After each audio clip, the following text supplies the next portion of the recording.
When the University of Alberta announced it would award David Suzuki an honorary Doctor of Science degree at its spring convocation, there was, and continues to be, a vocal backlash. Critics argue his stance against Alberta's oil sands make him an unsuitable recipient. Although Suzuki is receiving the honor because of his efforts to boost science literacy and environmental awareness, it's important to remember that before he became a broadcaster and an activist, he was a globally recognized scientist. Born in Vancouver in 1936, David Suzuki and his family, all Canadian-born citizens, were subjected to the unethical Japanese internment during the Second World War. The Canadian government sold the family's dry cleaning business, interned them and sent Suzuki's father to a labor camp. Despite these setbacks, Suzuki embarked on a career in science with his first professorial appointment in the genetics department at the University of Alberta in 1962. David Suzuki, Centre, poses with protesters at an entrance to Kinder Morgan in Burnaby, BC, on Monday, March 19, 2018. Numerous protesters protesting the Kinder Morgan Trans Mountain Pipeline expansion were arrested. The Canadian Press, Daryl Dyke, today, as a dedicated scientist and communicator of science, Suzuki frequently presents the scientific case for climate change and the effect of fossil fuels to the public. No other scientist in Canada has been pilloried so strongly for simply presenting the data. Nobel nod. While many may think of Suzuki as an activist or a television presenter, he also holds a legacy in genetics research that contributes to the foundation of knowledge and advances in the life sciences. Jeffrey Hall, Professor Emeritus of Biology at Brandeis University in Waltham, Mass., was part of a trio of scientists awarded the Nobel Prize in Physiology or Medicine in 2017 for their work on discovering the molecular mechanism behind circadian rhythms, the body's internal clock.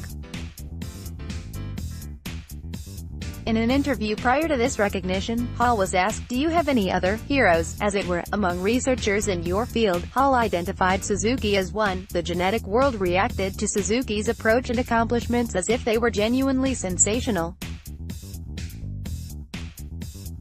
So what was this breakthrough made decades ago by Suzuki at the front lines of genetics research? As a professor at the University of British Columbia, Suzuki wanted to understand how muscle worked and tried to uncover genes that would cause paralyses. He reasoned that such genes would be in common to all life forms with muscle.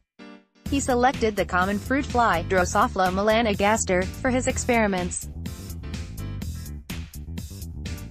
This was genius. Suzuki's discovery. It's worth highlighting the beauty of Suzuki's strategy because this legacy and approach has stood the test of time. Until that time, research on fruit flies was considered esoteric and narrow. In Hall's view, Suzuki's work was crucial to the resurrection of Drosophila from the ash heap of biological research. Suzuki's experimental design was elegant and conclusive. He simply fed fruit flies a chemical known to cause random mutations. In 1967, Suzuki was the first to use temperature to screen for genetic mutations in fruit flies. These temperature-sensitive mutants behaved normally when the flies were kept near room temperature, 22. The effects of the mutation were only observed at a higher temperature, 29, he later wrote in Science magazine. The fruit fly Drosophila melanogaster is a model organism used to understand the biology of other organisms, including humans. Shuttershock. At the high temperature, some of the flies became paralyzed and fell to the bottom of their container, while unaffected ones simply flew. When he changed the temperature to 22, a small number of the paralyzed fruit flies at the bottom of the container regained the ability to fly. The flies' recovery after the temperature change meant they harbored a mutation in a single gene. Suzuki named the gene Shibir, the Japanese word for paralyzed. A dynamic outcome. Other scientists determined the Shabir gene codes for a protein named dynamin that controls small structures found at the junction between nerve and muscle that house the chemicals necessary for muscle contraction. A mutation in Shabir prevents muscle contraction and results in paralysis. In humans, such mutations are linked to neurodegenerative diseases, including Charcot-Marie tooth disease.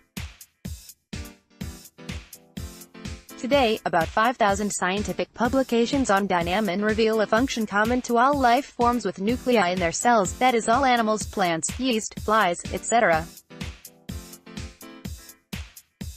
Suzuki went on to show several examples of mutations in single genes. The second gene Suzuki discovered was named stoned, since the flies had uncoordinated wing and leg movement. Today, we understand that this gene encodes for a protein that also affects the same fundamental machinery as dynamin. It was not long before the international community of discovery researchers followed Suzuki's lead. He had correctly predicted that studying genetic mutations in fruit flies could help scientists identify genes involved in the development of human disease and other phenomena. History will judge the outcome of Suzuki's attempt to use observation and reason to advance scientific literacy, appreciation of nature and knowledge of the ecological crises threatening life on the planet. But it remains that Suzuki may be considered Canada's pioneer in fundamental genetics research. John Bergeron gratefully acknowledges Kathleen Dixon as co-author.